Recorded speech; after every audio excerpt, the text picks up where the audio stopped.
I'm your host, Grayson Brulte. Welcome to another episode of SAE Tomorrow Today, a show about emerging technology and trends in mobility with leaders and innovators who make it all happen. On today's episode, we're absolutely honored to be joined by Alec Fessel, Managing Partner, Balance Engineering. On today's episode, we discuss safely deploying autonomous farm equipment and what has to be done from a planning perspective prior to deploying autonomous equipment on farms around the globe. We hope you enjoyed this episode. Alex, welcome to the podcast. Oh, thank you very much. I am delighted to be here. It's great to have you here. Ag is a growing market for autonomy, but before we get into autonomy, you grew up in one of the most beautiful places in the world, Chile and Patagonia, and you were a rancher. Today, you still operate that ranch with the family. It's a beautiful part of the world, one of the most beautiful parts of the world, but the individuals that live and work there are the heart and soul because they have to rely on themselves. What did you learn during your time growing up there? So, thank you very much. This is a great question because, first of all, these are people who are really hardworking. They have a very, very good heart. But many a times, these people may not be able to actually read Spanish in this case. So, working with tractors, working with haymaking equipment, rakes, balers, it became very clear from a young age that technology that goes to work in ranches or farms needs to be very simple, needs to be very practical, needs to be easy to repair, because especially when you live and operate in a location that is so remote, then you don't have a lot of people that can help you. So you need to be very self-reliant. I saw that firsthand when I was down there. I also experienced really incredible weather changes in the night, way that the wind blows, and how a storm can come in from nowhere because of the geography. How do you prepare for those weather changes if you're out in the field and all suddenly the weather dramatically changes? Especially from you had the personnel side, but the equipment side. Do you have to design the equipment to be simple, but yet to be able to handle those elements? So a couple things. You're absolutely right. And sometimes, for example, let's say that I want to mow, rake, and bale a field, and I know that I have about 3 days. Then there is a tremendous dependency on the equipment reliability. And because sometimes you may see something break and you may not have the spare part, then often you actually have redundancy, meaning that you may have two tractors where one would do. So the topic of being able to adjust to the weather and the dynamics, that is very important. You learned a lot. Redundancy is one of the keys to the work that you're doing today with Balance Engineering. It's one of the keys to scaling autonomy. How are you applying the learnings from Patagonia to how you're approaching for yourself and for your clients off-road autonomy? Because to me, there seems like there's a lot of similarities there. Yeah, absolutely. So maybe the key takeaway when you operate in a farming operation, again, you don't control the weather. You need to be ready to react and change and adapt your operation. So everything has to be very flexible, very easy to actually change the planning. And also another piece is that, once again, there is the reliability piece. So many times you would prefer that something works all the time, even if it is not as performing as a system that may have, let's say, more technology. How can you build in reliability into a system? Is it engineering? Is it building redundancy? Or is it just what you said earlier, building something that's very simple? There's a number of dimensions there. So let me jump from southern Chile to Brazil for a moment, and let me connect those two dots. So most of my life, I have worked in the area of technology development. But over time, as I was working in John Deere during my career, I had the opportunity to actually work in different jobs and responsibilities. And maybe one that brought me all the way back to my growing up in a ranch in Chile was being the director of customer support for Latin America. So I had the opportunity to see the greatest technology for farming being sold and deployed, and at times see that fail. And I'm talking of a fantastic company, right, with great reliability, great quality. There are many others as well. But the key thing is that when you see how technology is actually used by farmers, under those conditions of narrow windows, let's say for planting or harvesting or mowing, also when you find yourself that you have large acreage to cover, if the equipment is not reliable and it's not running all the time, then you put yourself in a very difficult situation because you may have worked to plant seeds with the best technology and take care of that crop with all kinds of products and chemicals. But if you don't have the equipment running for the harvest, you may lose all of that effort. So going back to your question as how do you build a technology that works? Well, certainly the reliability is a key thing. The simplicity is a key thing as well. And also some characteristics like serviceability, and making sure that your network, your dealer network, has all of the spare parts available. So if something were to break, you can actually fix it quickly and still get the job done. On the dealer network aspect, do you see, let's say, a large industrial farm, a large commercial farm having the parts already in a warehouse or a shed on site instead of having to go to the dealer? They already know, perhaps they have historic data to look back on. Every 10,000 miles something happens here, and they already have that part on the farm? That is becoming more and more common, especially with the large, for example, sugarcane mills, right? Or also these very larger, much larger industrial farms that farm tens or hundreds of thousands of acres. In those cases, certainly those customers are going to work with the dealers to have not only stock of spare parts at the dealer site, but also sometimes even at the farm location, at the farm shop. So that is something that depends on the size, but also there are some smaller customers that could not afford, or for which it would not be as economical to keep those assets, right, in case something were to fail.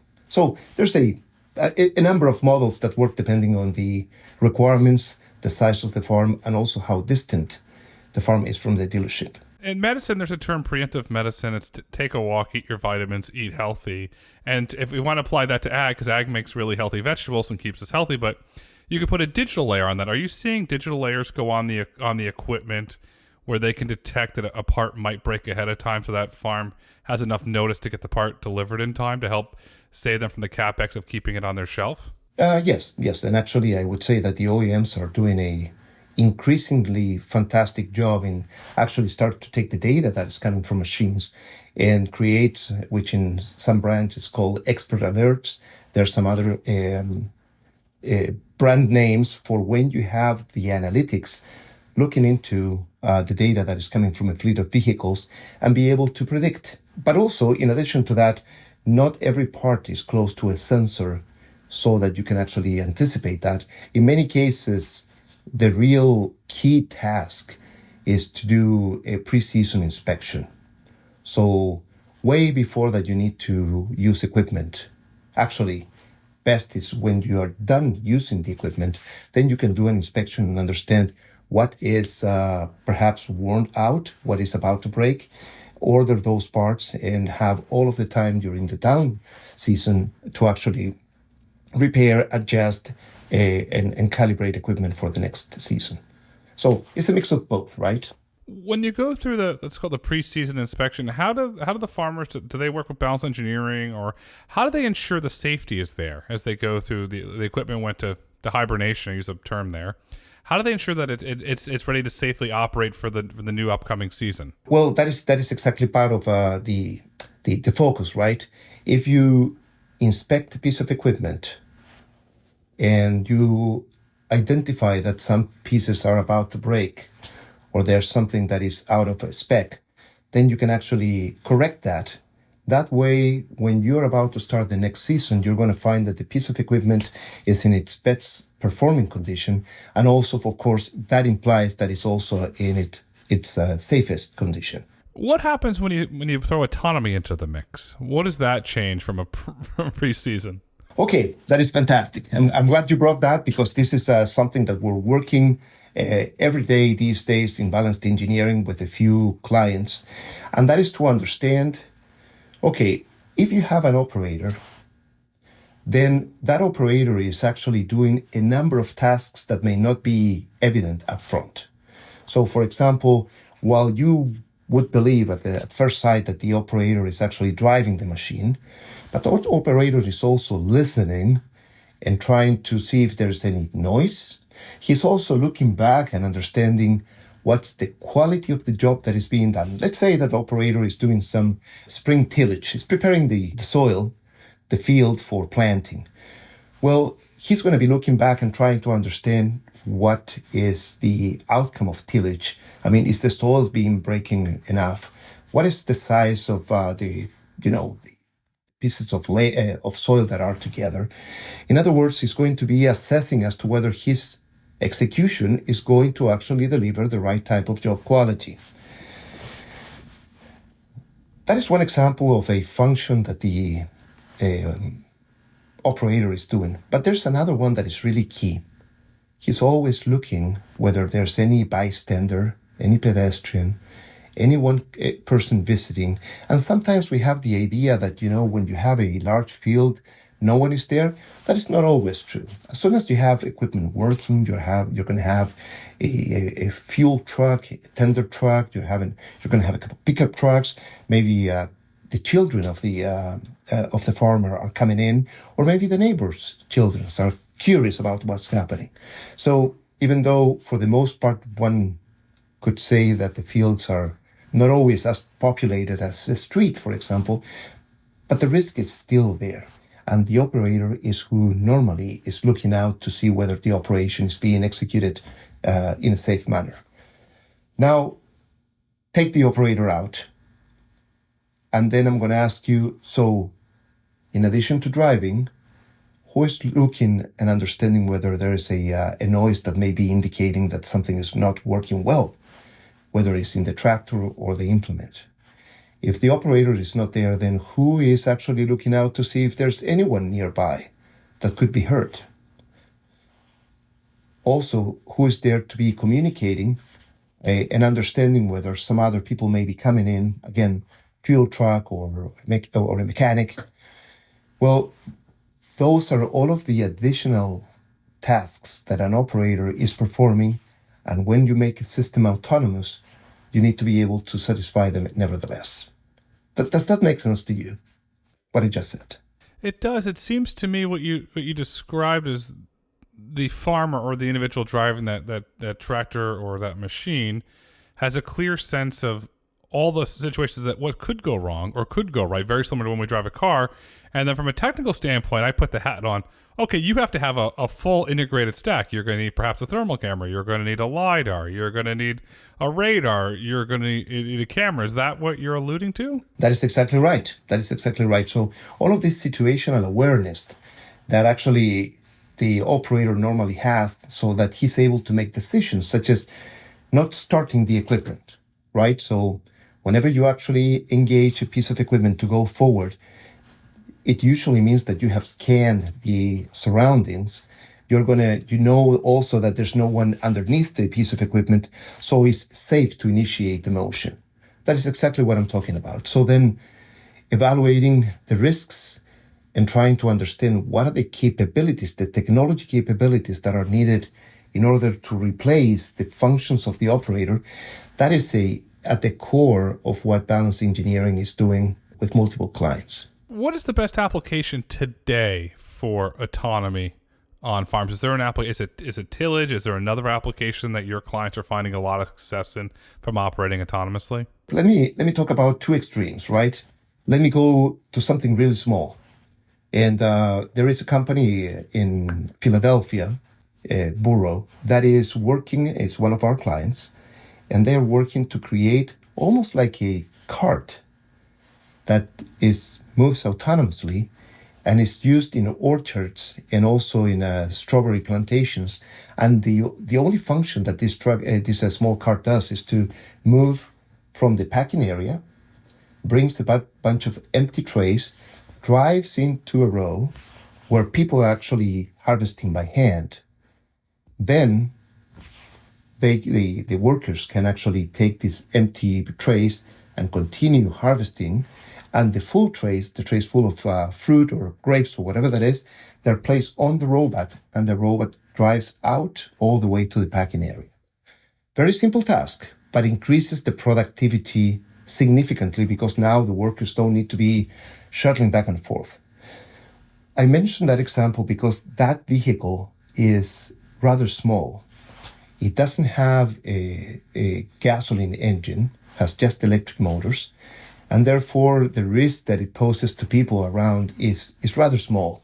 It may push you, but that vehicle doesn't have the amount of energy to actually be more dangerous to a person. So when you ask me for ideal applications, that's one, because from a safety perspective, it poses very little risk to the people that are working around them.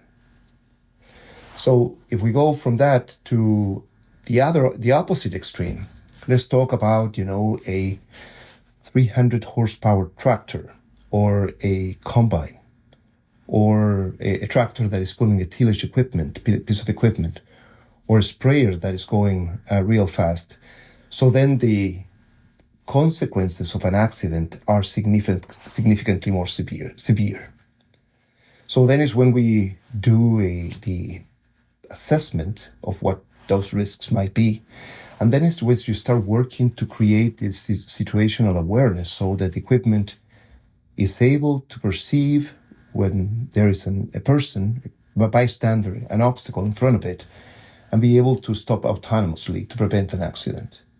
So in those conditions, and I'm coming to answering your question, imagine that you're trying to do that in a field that has grown up corn. It's very difficult. That is a very, very difficult problem. But if you have a field that you just need to till because there's no crop there, then detecting people becomes much, much easier. That's why some of the OEMs have chosen tillage as the entry point. It's because from a safety perspective, it's one of the ones where the solution is simpler compared to others. You mentioned assessment. When Balance Engineering does an assessment, is it a digital assessment? Do you actually go on the field and look at the equipment, do assessment, or can you walk us through what an assessment looks like? There's a couple of versions of those, but typically you would get a number of experts, meaning people who are very familiar with the equipment, also people who are very familiar with the potential injuries that could happen. And then you walk and you, in a very structured way, you identify all of the potential hazards that could happen, both with equipment first statically and then thinking of each one of the phases of operation of that piece of equipment. So you would cover things such as, well, the equipment is moving forward, and of course, there is a risk that someone is in front. You also look at the hazards or risks that someone may be underneath the piece of equipment before it starts moving. You look into cases where the person may try to get out of the equipment down or wants to get into the equipment. Those are also two cases that that cause a significant hazard if they're trying to do while the piece of equipment is moving. So, in other words, you go, and the experience here is a key element. You go hazard by hazard, you list them, you discuss each one of them, and then typically you would do what's called the assessment, thinks of three main parameters. The first one is the likelihood that risk will occur. So, for example, you would take into account the number of times that a person may be in that area. The second is to what extent that person is prepared or trained or could actually avoid the hazard. It's very different to think of a young kid that may not be from a city, let's say, that may not be familiar with equipment and how equipment operates. That person would be much less equipped to be alert and to know what to do in case a piece of equipment starts running nearby. And finally, and this is the more difficult part, you also talk about the consequences if the accident were to happen. And there's a language that would go from just a laceration all the way to possible death. So when you look at those three factors, then you can actually provide an aggregated level of risk for that particular hazard. And what the experts of safety do is they are going to rank them and start looking at what are the most critical ones. Start asking, well, how can we actually solve this and mitigate this risk and prevent that anyone is going to get hurt? Does this all tie into an ag safety framework that you benchmark against? Yes, and we have been working close to the University of Illinois and other groups to start taking some of the safety frameworks and also what I would call a safety case, and take that safety case, which in automotive has become very, very mature, in identifying what are all of the things that need to be true in order for a company to be able to sustain or support a clause. Like, for example, our autonomous equipment, it's acceptably safe to operate in the Midwestern farms. That sounds like a very simple statement, but if you needed to prove that that is indeed true, then you need to actually start breaking that down into different elements of this safety framework. Does that make sense to you? It does. So you mentioned Midwest. My wife's from Indiana, very large farming population. Do you validate by region? And I know I talked to this earlier, but weather, it plays a big role in this. Do you validate from a safety case work by framework? So, for instance, if you're in Indiana or you're in Illinois, you're in Iowa, or let's go into the plains, you're in Kansas, or let's go up north, you're in South Dakota, all different regions, different geographies, different elements. Are you doing a safety case by the region, or is it by a farm by farm application? No. You really look at the regions that have common attributes, right? So first of all, let's talk about the geography. If things are mostly flat, then the ability of sensors to look ahead and look far is better than if you have an area that is very hilly. So for example, if you were going up a hill and suddenly you need to descend, you may not see what is ahead of you in this case. So the geography is one of those elements that you are going to be looking into. Another one is, what are the potential obscurants? Do you have a lot of dust? Do you have a bad weather, right? In other words, what is the operational context in terms of weather for that piece of equipment? And then there's some others. For example, to what extent you're going to be operating where you have crops, or how are things going to be, how often you're going to find people, etc. So those are some of the factors that you would characterize. So then you can say, well, we are certain that this piece of this equipment, this autonomous tractor, for example, could work in areas that are more or less like that base case. What is the best way to ensure safe operations of autonomous equipment on farms? One approach that has been successful in mining, but is not very practical in farming, is simply to contain ingress of people. If you have an area that you can fence and keep people outside, that may be by far the most effective way to attain safety of autonomous vehicles. So that's why we see, for example, in mining, more and more autonomous haulage trucks operating commercially. That is not so practical, especially in the US. That is very difficult that you're going to be able to fence anything to prevent ingress of people, right? Now, and the reason I mention is that, for example, there are certain cases in Brazil where you have already, as part of your operation, guards that are going around and patrolling. Well, that may give you an opportunity to actually reduce the likelihood that a person is going to be in there. But going back to more practical solutions, so it really is a combination of sensors on vehicles that are going to be providing bystander detection.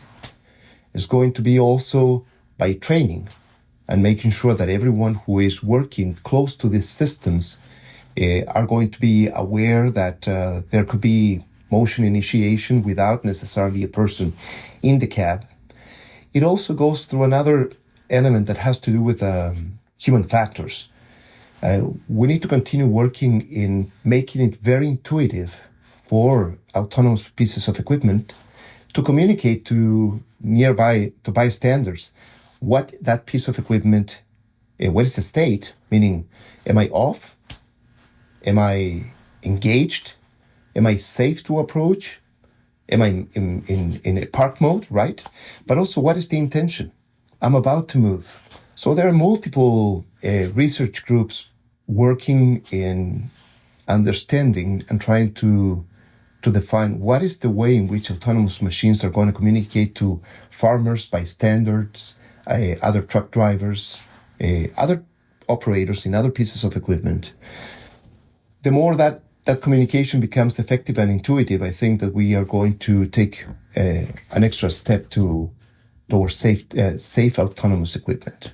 Are there any audio sensors on the farm equipment? Perhaps somebody's having a conversation, and sensor can't see them, but the audio can pick up. Wait a second, there might be somebody here. Are there any audio sensors built into the stack? Yes, but not always. They're used to actually detect people. There's some audio sensors that are used to actually detect noises that may indicate there is a malfunction. But certainly the information from audio could be used as another input to detect the presence of people, right? Sometimes, though, to pick up a conversation when you have a diesel engine that is very noisy is not always possible. How are farmers overall thinking about autonomy? Is it to increase efficiency? Is it to help with the rising labor cost? How are they thinking about deploying autonomy on their farms? I think that there are a few trends that are driving this. So first of all, in spite of the quality of life in rural areas, still we see more and more people flocking into cities. So the labor scarcity in rural areas continues to be a tremendous challenge. Moreover, it's not just the labor scarcity, it's well-trained labor availability. So that is the first trend, and what you will find often people complaining. And by the way, this is happening to us in Chile. It's happening to many of the farms that I know very well in Brazil. It's happening in the US. Lack of labor. That's certainly a lack of trained labor. That is going to be the number one concern. So that is the first one. But then there's another piece, is that when you have when you're trying to attain sustainability goals, when you're trying to prevent that things are sprayed in the wrong place, when you're trying to make sure that the applications are done at the right speed, etc., then many times the needs of us as humans prevent us from executing those jobs with the level of quality that we should. So the more we let machines drive themselves, spray with precision ag technology, etc., we're getting a significantly better execution of those jobs, and that leads to more sustainable ag practices. The highlight there is in Deere Sustainability Report, they call their LEAP goals. They highlight the see and spray system. They highlight autonomy in it. It's in the Sustainability Report. They recently filed their one for fiscal year 2023. It's in there. They highlight the benefits of it. There's a lot of sustainability benefits. There's a lot of efficiency, productivity benefits that goes across the farms. When autonomous and semi-autonomous equipment are introduced to the farm, what challenges are caused, and how do you overcome those challenges? Yeah, and by the way, I'm glad you mentioned that report. I did read it as well, and I'm delighted to see that there's that clear visibility that these technologies are not just nice to haves, but are going to be fundamental to attain those sustainability elements. Challenges is the integration of that technology into an existing ecosystem. So, see, one of the challenges is that whenever you try something in ag, you're going to see the results only next year. It's very different when you're trying a new technology or a new method or a new approach in a factory, for example, because you can try that and you're going to see, to what extent you actually increase productivity or reduce costs, or you created more quality. And that typically is done fairly quickly. Because of the annual cycle of crop cycles, what you do this year, you're only going to see the result next year. And then only then you're going to say, well, let me try that the subsequent year because it went well. So then that makes the adoption of technology sometimes painfully slow. And the other piece is that today farmers have, farm management systems, information systems. They have a multiplicity of platforms. So you go and let's say AGCO has for their brand Fendt One, which is one way to schedule tasks and define what a tractor is going to do. You go to John Deere and you have Operations Center. And there are many, many more. So part of the challenge is that in order to adopt autonomy, you need to be able to tell the autonomous tractor what to do, when to do it, in which way to do it, define the field, alert of this, of maybe new obstacles or areas that are flooded. So there's a lot to define for an autonomous vehicle to do its job well. And part of the challenge is that, okay, well, you're bringing a piece of equipment from one brand, but if you're using another brand's platform to program all that, you have some interoperability challenges. So that is one, right? That is the first one. The next challenge has to do with all new technology. Sometimes the decisions that an autonomous vehicle may take are different to the ones that you would. Maybe the way you are going to cover a field is very different to what you, the farmer, would have decided what to do. So there is also this idea of trust of technology. And getting the farmers to actually trust technology, that is not so easy because, it's almost like a show me. And I think that is also something that is a challenge for the adoption of technology. And another challenge has to do with really, will the technology work? Will it work all the time? And let's say that you actually adopt it, it does work, you trust it, and now you become reliant on that technology. And what is if this fancy vehicle with all of these cameras has a problem? Who's going to fix it? So the good news is that there is enough appetite, and the labor scarcity and the sustainability and the job quality are really driving the demand for these technologies to be deployed. That's the good news. The not so good news is that there's still a lot of work to be done for these systems to be able to be adopted easily. But we're working on it. I never thought of the point that you brought up, the challenge. Who's going to fix it? So I haven't thought of that. In your opinion, who is going to fix it? Is this a dealer network? Is there an engineer that comes to your farm to fix it? Or does somebody get trained? Who's going to fix it? Part of the challenge when you want to have the dealer network ready to support very expensive or complex technology is that the dealer will need to make an important investment in training, getting their technicians trained to be able to deal with this kind of technology. Second, you will have to have very special tools, let's say for diagnostics or for testing, etc. And then you're going to have a number of spare parts, and more those spare parts are expensive cameras, expensive computers, etc.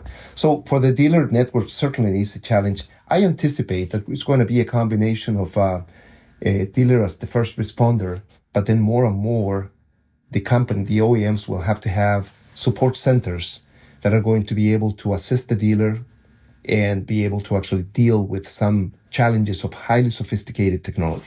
I could see those centers popping up in agricultural regions that have a lot of agriculture there, perhaps, and they're closer to their end customer. The other aspect that I'm thinking a lot about is you start integrating this, so you have human operated equipment over here, you have autonomous equipment over here.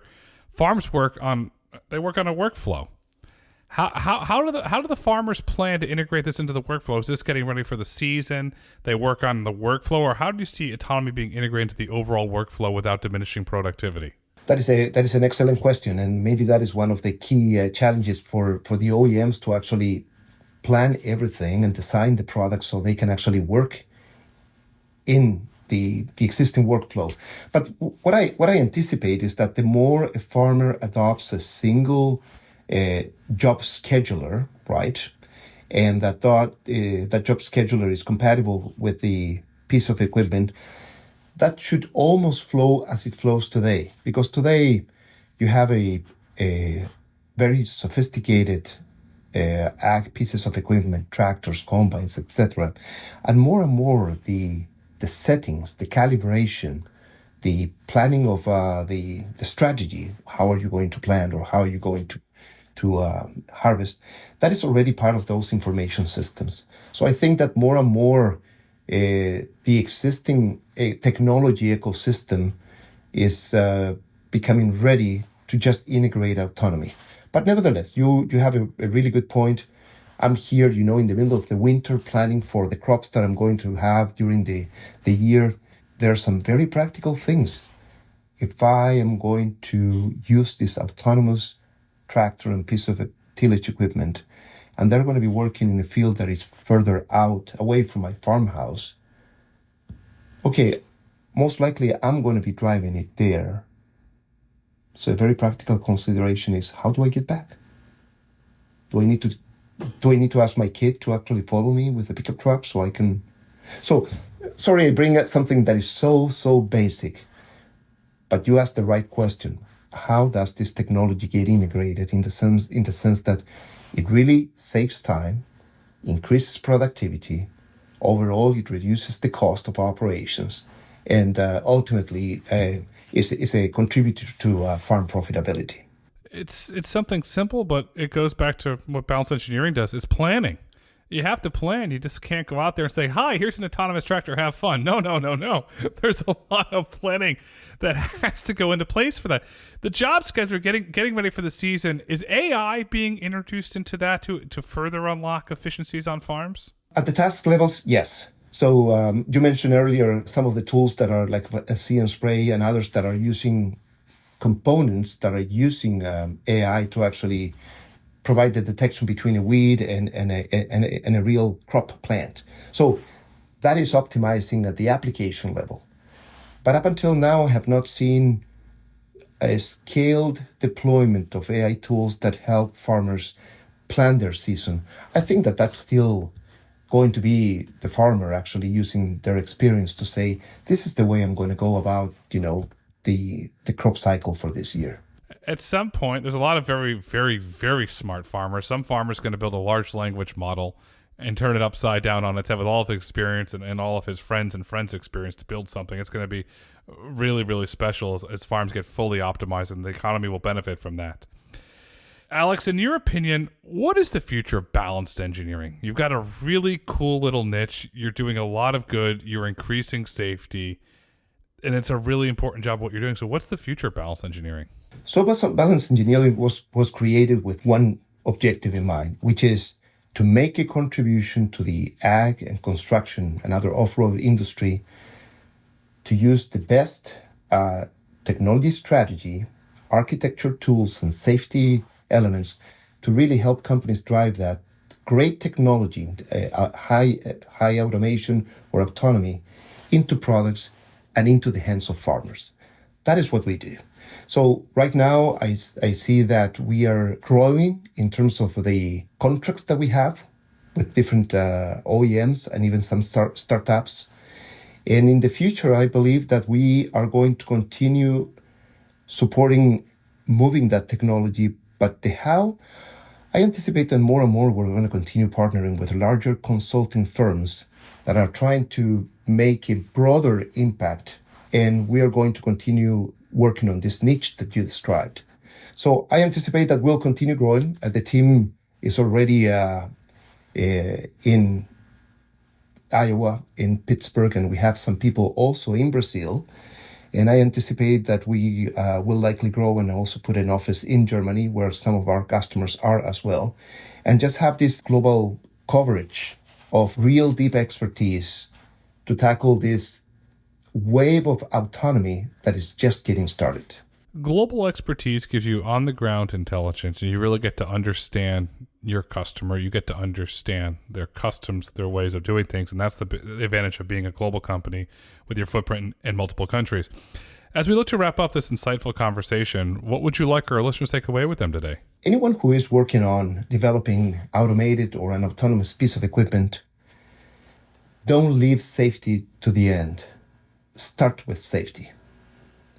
And even if you just use some initial basic tools, but the more you worry about that from the beginning, the most likely you are to end with a product that is going to A, be safe, and B, you're going to be able to show responsibly that you have kept safety as the number one consideration in your development. That is the first takeaway. It's just don't wait for that. And the other piece, and this is why we call our company Balanced Engineering, my business partner, Rick Wires, and myself, is because it's always a balance. You cannot put all of the rigor of standards and hard engineering up front, because you're going to kill a project, but you can't leave that to the end either. So that maybe is the key takeaway, is always engineering is always a balance. And that is what we're helping people with. Find the right balance. Do not leave safety to the end. Start with safety. It will benefit you. It'll benefit your company. It'll benefit society. Today is tomorrow. Tomorrow's today. The future is balanced engineering. Alex, thank you so much for coming on SAE Tomorrow Today. Thank you very much. It was a pleasure being here, and I really loved the conversation. Thank you. Thank you for listening to SAE Tomorrow Today.